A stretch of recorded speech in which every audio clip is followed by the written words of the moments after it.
Before we get into today's show, let me tell you about the latest deal from Mike Lindell, MyPillow. Once again, the big box stores have canceled their orders simply because they don't agree with Mike Lindell's politics. They don't like it because he supports President Trump. Well, he's going to pass that savings on to you. No more middleman. And boy, does he have some great deals on the Giza Dream sheets and the Percal bed sheets. Listen to this. Giza Dream queen size, normally $139.98. Your wholesale price, $69.99 when you use promo code Joey. King size, only $79.99. The Percal queen size, normally $89.98. Your wholesale price, $29.98 when you use promo code Joey. Just call 1-800-893-4059 or go to mypillow.com. Always use promo code Joey. Free shipping options available. This allotment's not going to last very long. When they're gone, they're gone.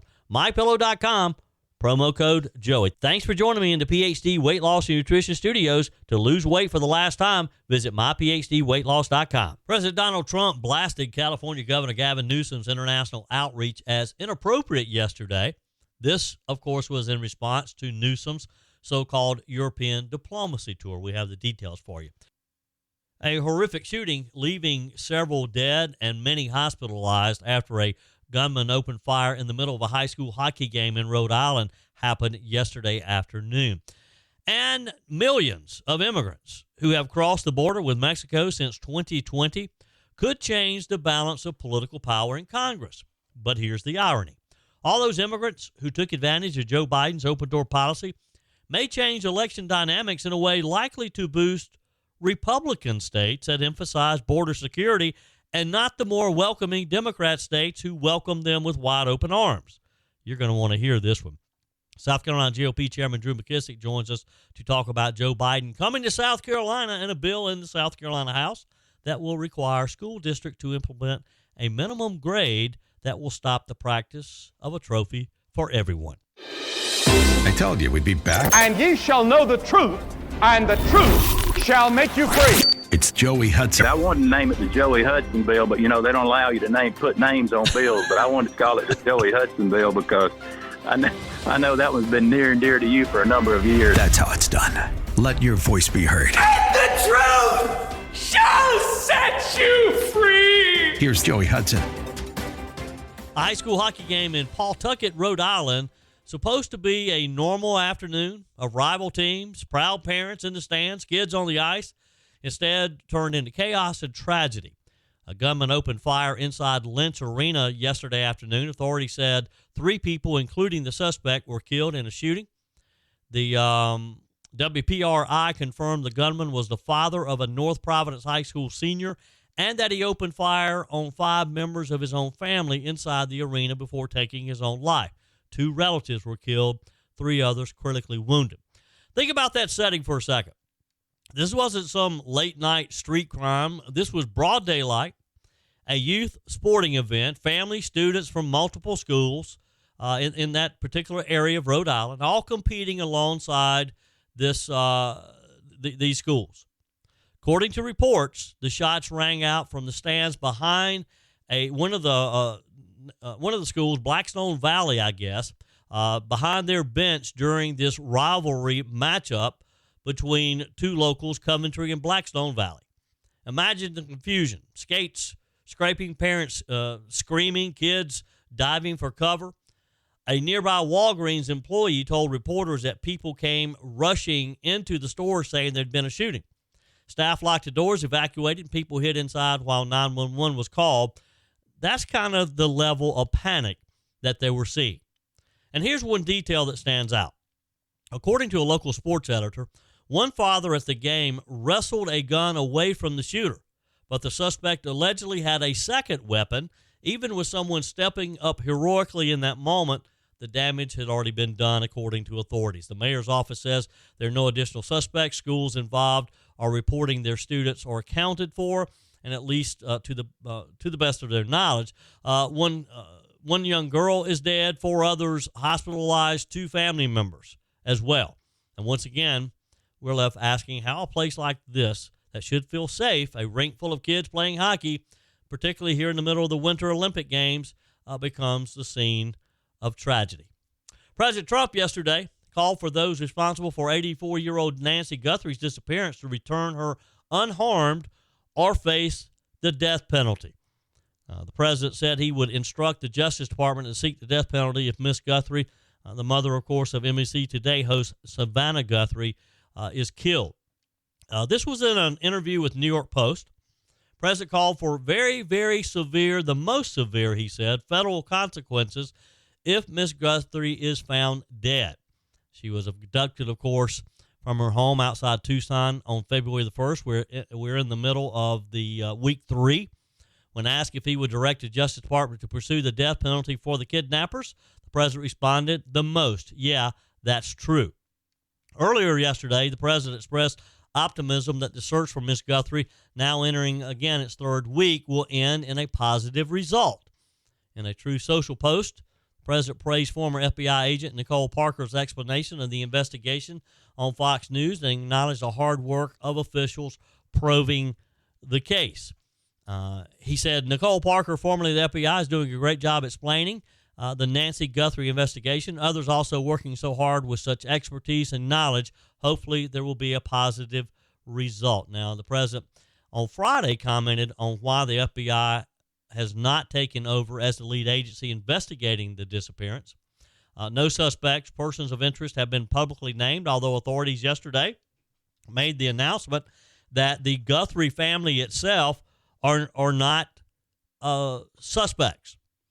There's been a lot of speculation because so much time has been spent around the daughter, Annie. There's been speculation that maybe either she or her husband, probably her husband, has been involved somehow. But doesn't appear the case, as the FBI announced yesterday that they are not suspects. The president has been very outspoken about the investigation, telling reporters at the White House last week that the Pima County Sheriff's Department remains the lead on the investigation instead of the FBI. He said they didn't want to let go of it, which is fine. It's up to them. It's really up to the communities. But ultimately, when the FBI got involved, I think, progress has been made. FBI Director Kash Patel has been on the ground in Arizona, and the Trump administration has offered local authorities full resources of the federal government.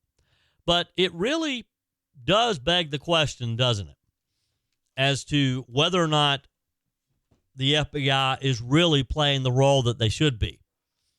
There's been a lot of scrutiny of the fact that the sheriff has used a third-party lab in Florida, I believe it is, for the DNA testing, when the FBI has the state-of-the-art facilities and could make this a priority and probably turn it around faster than this third-party lab. Some of the things that they have done have been questionable.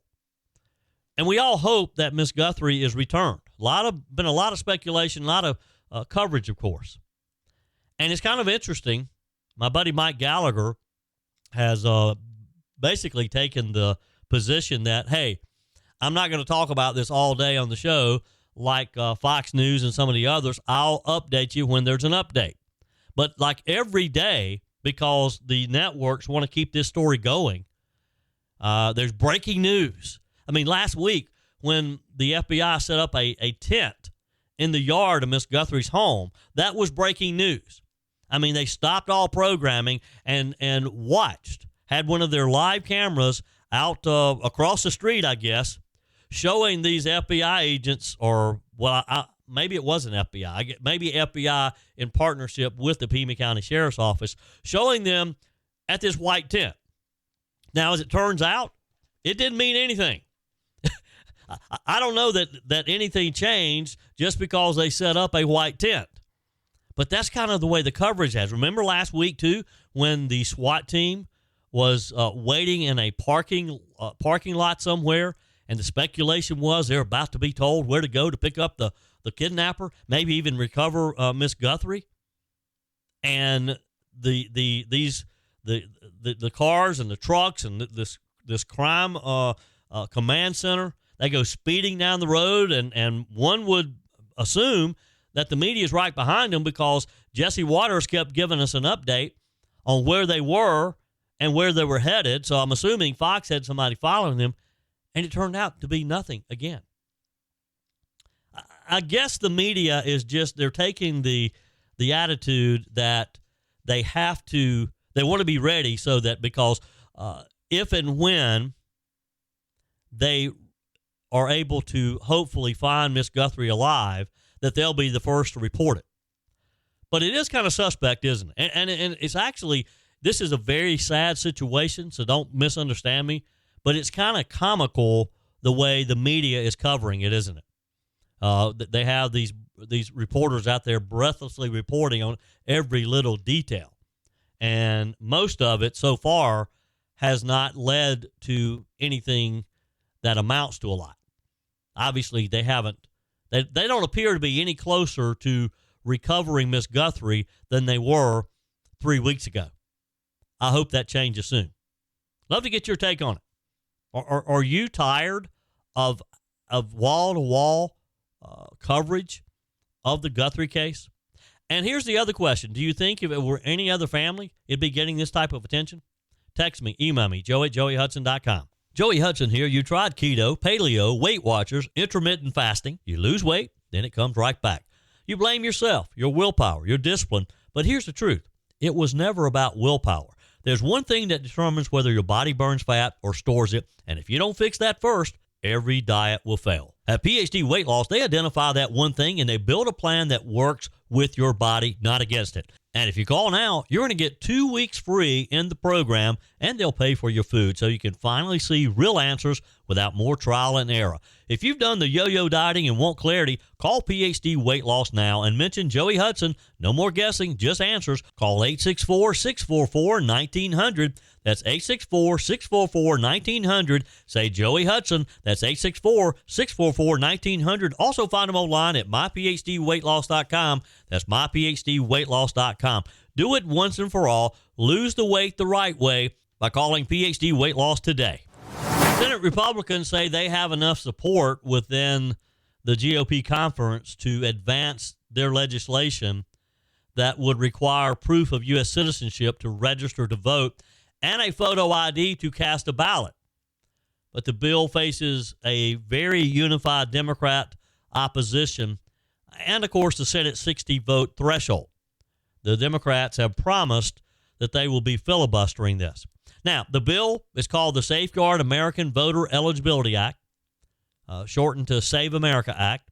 It cleared the House last week in a 218 to 213 vote. It now heads to a Senate where Republicans hold a 53-seat majority, obviously short of the 60 votes typically needed to end debate without Democrat support. Now, Republicans argue that the bill is needed to deter fraud, including double voting in some cases, voter impersonation, non-citizen voting. That's the biggie, that we have so many millions of illegals who stormed into our country during the Joe Biden era, and even prior to Biden, but a lot during Biden, who, if given the opportunity, they'll slip in and vote. And we want to guard against that.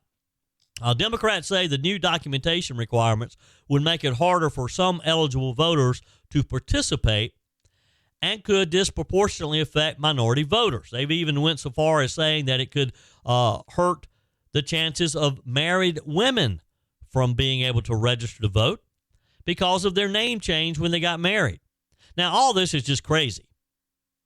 I mean, those same Democrats, Chucky Schumer, and those who are making these arguments fail to acknowledge the fact that when they cast their vote on any issue, any bill, any action of the U.S. Senate, when they cast their vote, they have a card that they slide into the machine that allows them to cast that electronic vote. Guess what that card is? That card has a photo ID. It identifies that it's Chuck Schumer who is casting that vote in the United States Senate.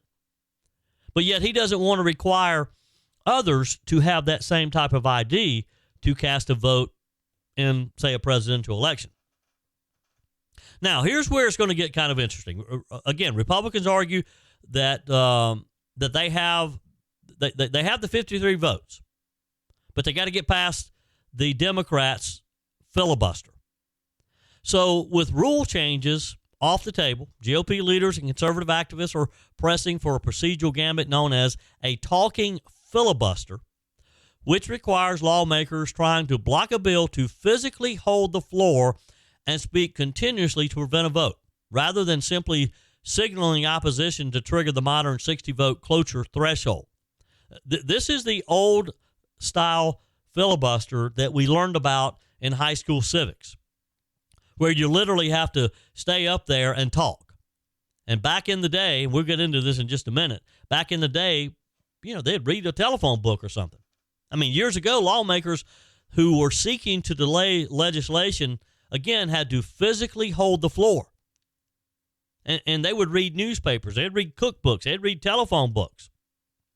But in more recent times, filibusters have largely become procedural, with even the threat of one enough to slow the passage. I mean, you can just sort of talk about that as your intent, and things just come to a screeching halt.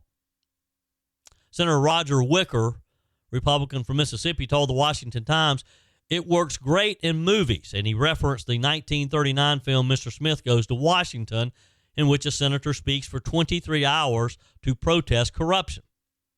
In practice, the maneuver could still bog down the chamber because Senate rules and procedures allow extended debate, allows a flood of procedural motions and amendments, even if leaders try to box in the process. Senate Majority Leader John Thune said when asked about passing the bill, there aren't anywhere close to the votes, not even close to nuking the filibuster. And so that idea is something, although it continues to be put out there, is something that doesn't have a future, he said.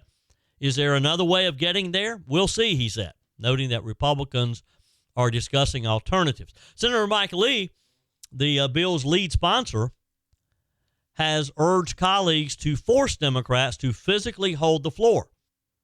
Senator Lee argues that the modern filibuster lets senators block legislation with far less effort once cloture becomes a central test.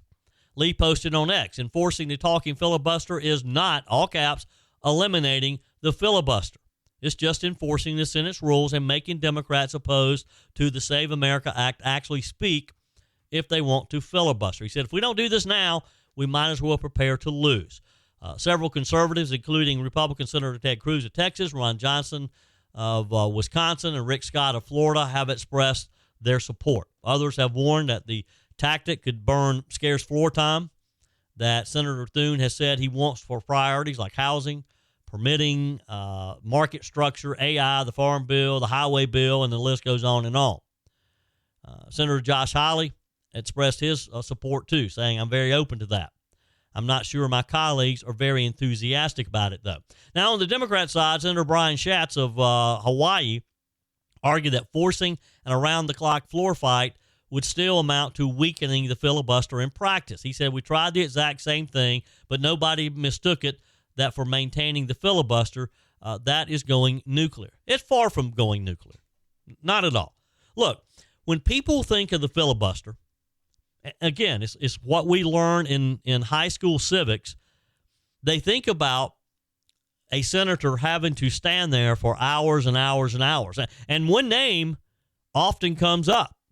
Did you study about this in school? Strom Thurmond from South Carolina, the senior senator for many, many years in South Carolina. Thurmond set the record for the longest individual filibuster in Senate history. In 1957, Senator Thurmond spoke for 24 hours and 18 minutes straight in opposition to the Civil Rights Act of 1957. We're told that he prepared by taking steam baths to dehydrate himself so he would not need to take bathroom breaks. And he read everything from state election laws to the Declaration of Independence to keep the floor. Because, again, under those basic rules, you have to keep talking. You have to stand there. You can't take a break. Now, it's important to note that Senator Thurmond's record for the longest single-person speech still stands, but over time, the nature of the filibuster has changed. Again, what used to require a senator physically holding the floor doesn't anymore. It's evolved into what critics call the silent filibuster. Today, senators don't have to speak for hours. Simply given their intent to filibuster forces leadership to gather 60 votes for cloture before moving forward. In recent years, and this is what we often talk about, both parties have chipped away at the filibuster for certain nominations. In 2013, Senate Democrats eliminated the filibuster for most executive branch and lower court nominees. In 2017, Republicans extended that change to Supreme Court nominees, but for most legislation, just about everything else, the 60-vote rule remains. So the filibuster has become kind of a shield and a sword, depending on how you want to use it, depending on which side of the argument, which side of the debate you're on. It is defended as a protection for the minority rights in the Senate, not meaning minority as we would in a civil rights manner, but the minority party on a particular issue. So from marathon speeches like Strom Thurmond's back in 1957 to today's procedural maneuvering, the filibuster has really evolved. But it remains one of the most powerful and controversial tools in American politics. And this is where quite often you hear the term go nuclear. And what you always have to understand, and what Republicans have to be careful right now about, because as badly as we want this to pass, if we ever change those rules or allow those rules to be changed, then we have to understand that when the Democrats are back in power, they're going to have the ability to take advantage of that change. If we lower that threshold, although it might help us now, if it were a simple majority rather than 60 votes, we would have the majority. But it's more likely that the Democrats could hold that majority than for that simple majority than for them to ever have 60 votes, just like it's going to be hard for the Republicans to ever have 60 votes, because that would be nothing short of a miracle in these midterms for us to gain 7 seats. We're going to be happy if we hold on to the majority as it is. Love to get your thoughts. Text me, email me, joey@joeyhudson.com. Leave me a quick message on the MyPillow message line, 864-477-JOEY, 864-477-5639. Now, this is quite the story, okay? Just bear with me for a minute here. All right, the millions of immigrants who have crossed the border with Mexico, primarily since 2020. We saw that surge when Joe Biden was put into the Oval Office. We had gained millions prior to that. But for argument's sake, let's just talk about from 2020 forward, during the Joe Biden administration. Those millions could change the balance of political power in the U.S. Congress, but in a way likely to boost Republican majorities rather than the Democrats. Now, we've all sat back and we said, yeah, the Democrats, they want them to come in because they want them to vote. They want them to be able to support the Democrat Party. Now, isn't this going to be a kicker?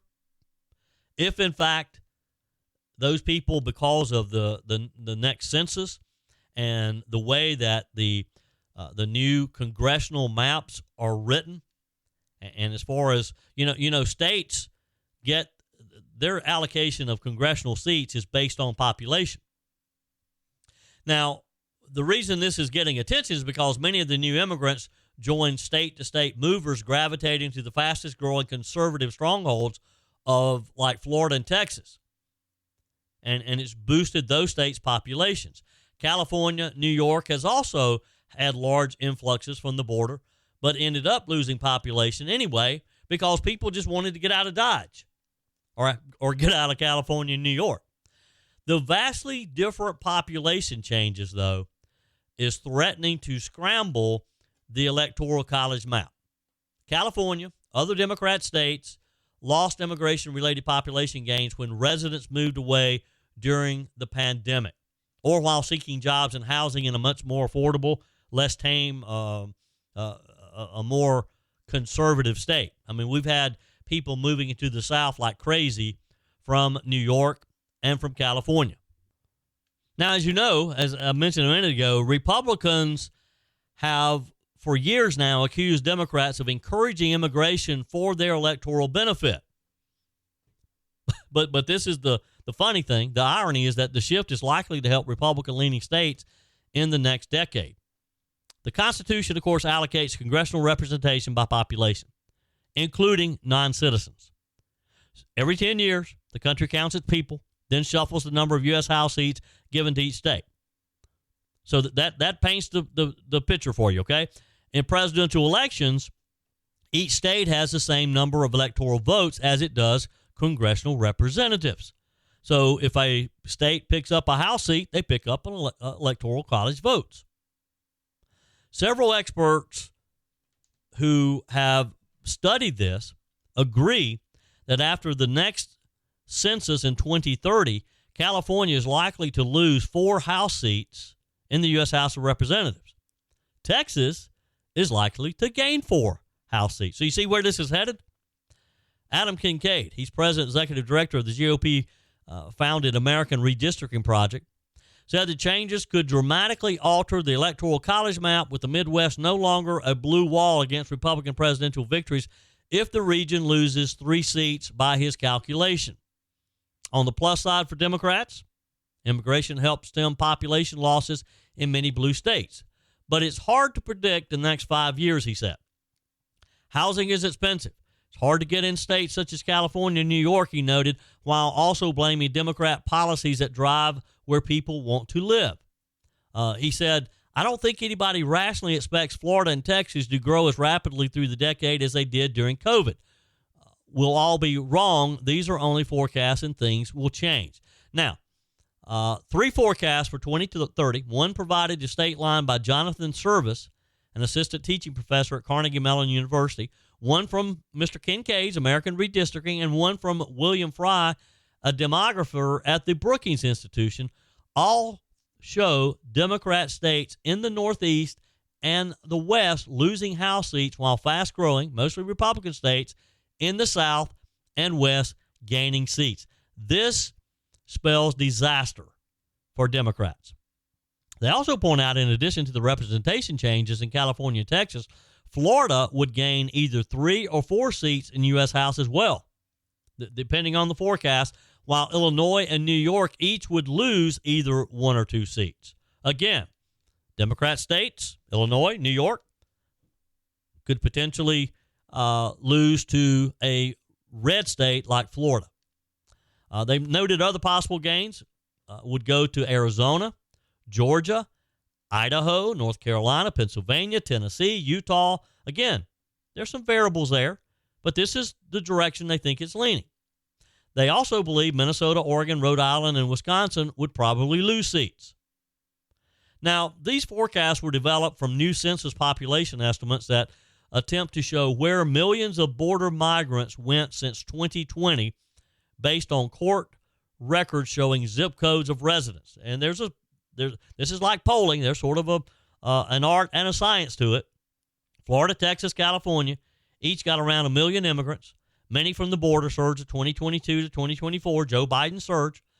But California's gain, and this is the other part that you have to keep in mind, it was offset by 1.7 million people moving away to other states, including Texas, while Florida and Texas gained from both immigration and state-to-state movers. You look at New York, same thing. New York gained 750,000 people from immigration, but it lost 1.1 million, according to estimates, as New Yorkers tried to get out of New York as fast as they could. And you got to believe party leaders are paying close attention to these details.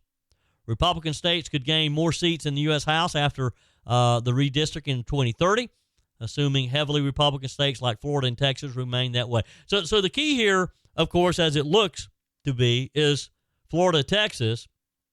But you got these other states, these other southern states, that are probably going to benefit too. Again, Georgia, North Carolina. It's likely that many of the migrants who landed in California and New York ended up moving to Texas and Florida, where there were more jobs and more affordable housing. The largest single state-to-state migration during this period of time, again, we're talking about 22 to 24, it's about 171,000 people, was from California to Texas. And again, just sort of proving the point that Texas is set to be probably one of the big winners. This is going to be fun to watch because Joe Biden and Kamala Harris, they wanted to keep those borders open, just thinking, this is going to help us. We're going to rewrite the maps here. We're going to gain some congressional seats. We're going to gain some electoral college votes in key states. Doesn't look like it's going to happen. With border crossings from Mexico at the lowest level in 50 years in fiscal 25 and projected to be the same this year, it's hard to chart the next 5 years, but I think it's safe to say it's not going to be anywhere like the growth that we saw during the Biden administration. This is going to be funny, isn't it? It backfired. Your comments are welcome on the Furman Ford text line, 864-477-JOEY. That's 864-477-5639. Emails always welcome, joey@joeyhudson.com.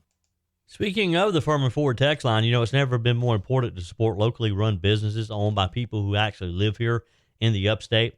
Let me take a minute to talk with you about our friends at Furman Ford. If you're looking for a new vehicle, maybe a great pre-owned vehicle, one you can trust, or maybe you're looking to order that special vehicle. Either way, if you want a new one, a brand new one, or a pre-owned that you can trust, the folks at Furman Ford, they're there to help you. Their name is on the sign because their name is on the line, because every single transaction is important to them. Jim Furman, Matthew Furman. They do business the right way. When you stop by, when you give them a call, or maybe when you just send them a quick email, you're always going to have access to a member of the Furman Ford family. And by the way, they also offer great service, and you're not going to have to wait weeks and weeks to get it done. And you do not have had to purchase your vehicle at Furman Ford. Doesn't even have to be a Ford. They service all makes and models. Visit my friends at Furman Ford online at furmanford.com, furmanford.com. On the guest line, Drew McKissick, chairman of the South Carolina Republican Party. All right, I got a question for you. Do you have your tickets yet? Which tickets? There's only one ticket. It's the biggest thing in Columbia. You don't know about it? Oh, Joe Biden. In Columbia. Well, now Joe Biden's coming to Columbia. No, that's right. Well, that's after Kamala Harris, canceled her Columbia trip. You heard about that, right? Oh, yes. Trying to sell books, and I guess the book sales weren't going so well. So now we got Joe Biden to remind us of the fact that he is not president of the United States. So it's a good thing, right? It's a reminder of a good thing. I guess so, yeah. He's coming to celebrate the 6-year anniversary of his primary victory in South Carolina. It's February 27th. Tickets are $125. So, well, if you miss Joe Biden that much and you want to shell out more of your hard-earned money than you did when he was president to enjoy his company, feel free. Yeah.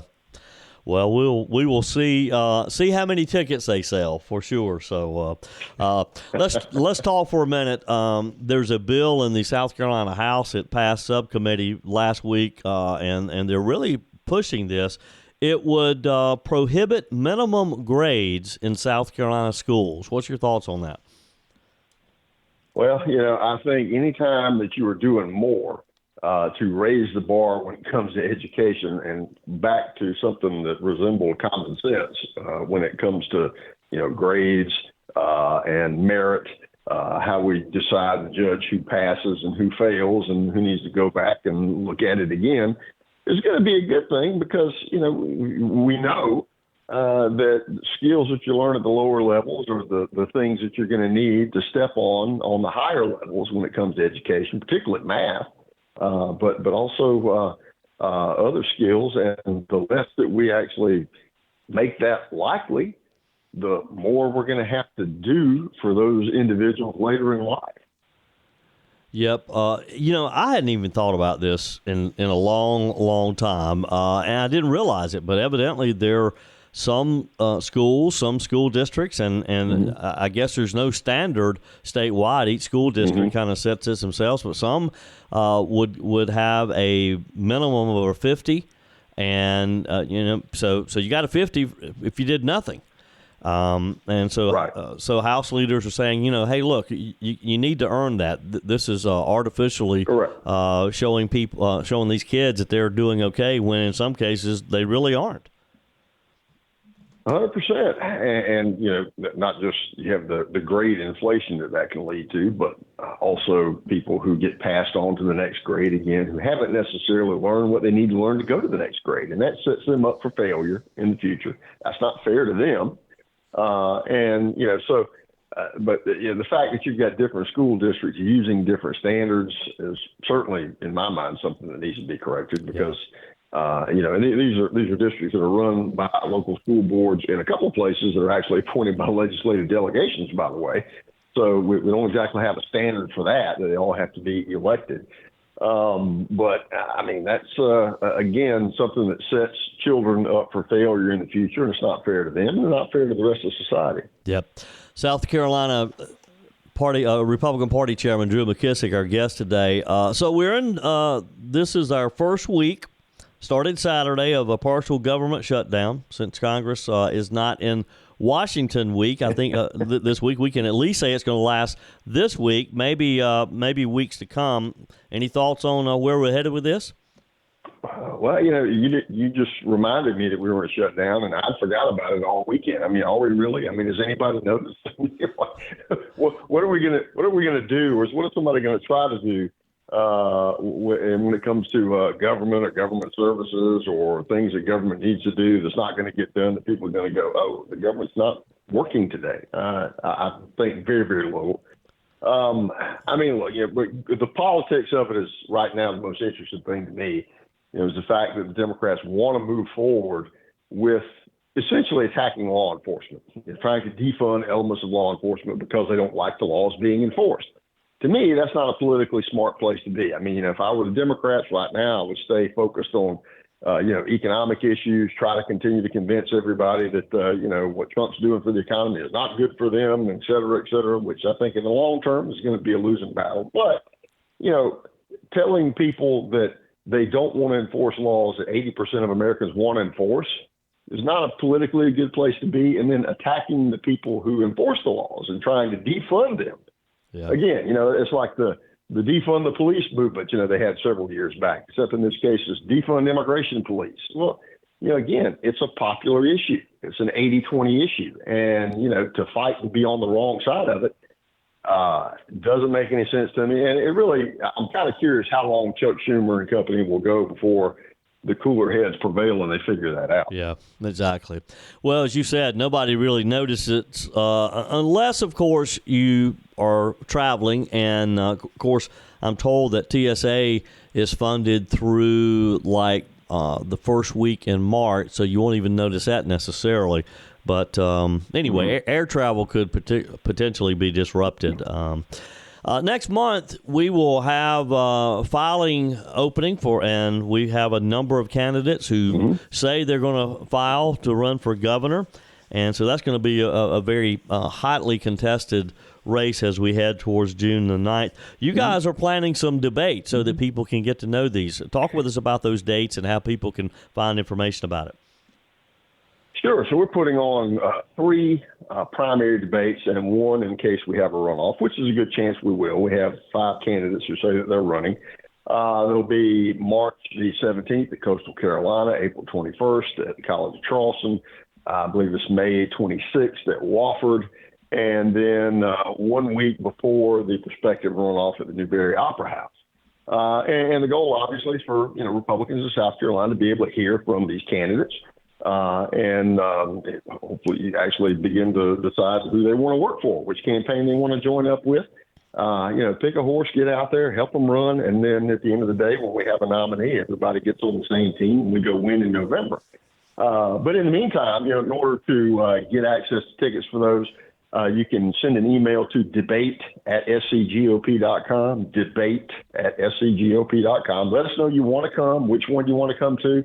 And our folks will get back with you about information as far as access to tickets. But, we're looking forward to it. We're doing this in association with Gray Media. It'll be from 7 to 8 p.m. just after the national evening news and 7 different markets around South Carolina. So a lot of great exposure for our candidates. and for people to be able to hear what they have to say. Yep. So, email debate@scgop.com for ticket information. Drew McKissick, it's always a pleasure, and we'll talk again next week. Thank you, sir. Have a good one now. That's it for today's edition of Just the Truth. Thanks for joining me in the PhD Weight Loss Studios. To lose weight for the last time, visit myphdweightloss.com. If you haven't joined my mailing list yet, visit my website, joeyhudson.com. Click on the Connect with Joey button so that you can receive our emails and the most up-to-date news. Also, join me on my YouTube channel. Be sure and like, comment, and subscribe. Just search for Joey Hudson. As always, thanks for spending a few minutes of your day with me. Do me a favor and forward this episode to a few friends. Just click on the share button and send to your contacts. We need to build an army of conservatives to win our country back, and we can do that by continuing to share the truth with our friends and family. Keep those comments coming via the Furman Ford text line, 864-477-JOEY. Email to joey@joeyhudson.com, and I love your messages on the MyPillow message line. Again, that's 864-477-JOEY, 864-477-5639. Be sure and take advantage of the MyPillow special, just $14.88 on the standard MyPillows when you use promo code Joey. Order online at mypillow.com or call 800-893-4053. We're back again tomorrow and hope you'll plan to join us. Until then, remember, God's got this. He's still in control.